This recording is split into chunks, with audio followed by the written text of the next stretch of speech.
So in example number 3, we're looking at the floor function or the greatest integer function.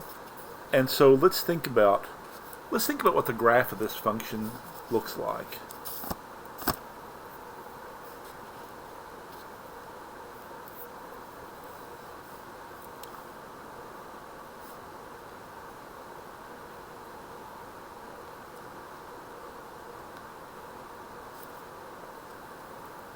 So I'm going to make a table of values. Let's say we put 0 in here and maybe 1 and 2 and see what's going on. So if we look at f of x equals the floor of x, substitute in 0, the floor of 0 is 0, the floor of 1 is 1, the floor of 2 is 2, the floor of any integer is that integer. But what's going on in between the integers? For instance, what if you put in 1/2? What's the floor of 1/2? It is 0, right? What about any number between 0 and 1/2?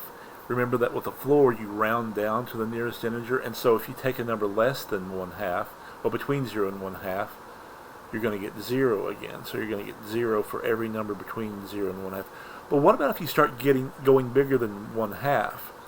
Well, what's the floor of 0.9999? I forget how many. I didn't count the number of nines I said, but if you take the floor of 0.9999, you're still rounding down and you're getting 0, right? What about numbers between 1 and 2? If you put in, say, 1.9999, and you take the floor of that, you're still going to get 1. You're going to get, for any number between 1, well, 1, bigger than 1 but smaller than 2, you're going to get 1. What's the graph going to look like?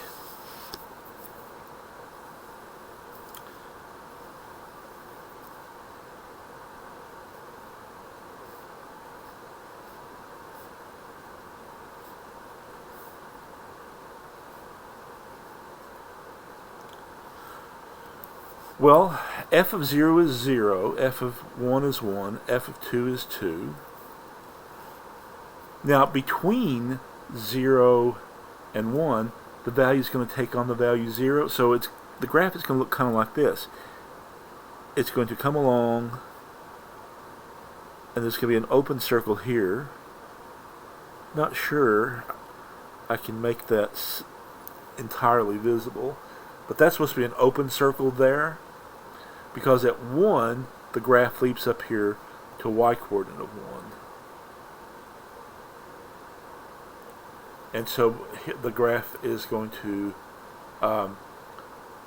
take on the value 1 for values of x starting at 1 and then going almost all the way up to 2. But then once we get to x equals 2, the y value jumps up to 2.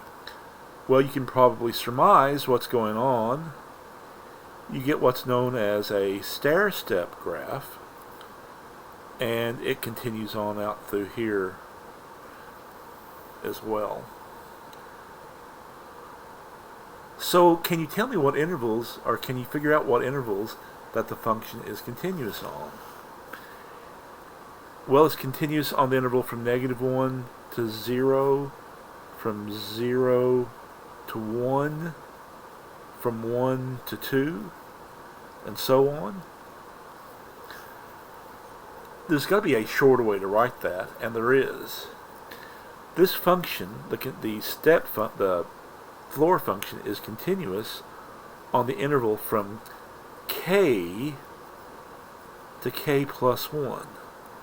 K is some integer, and then k plus 1 would be the next integer following k. So for instance, if k is 0, k plus 1 would be 0 plus 1, which is 1.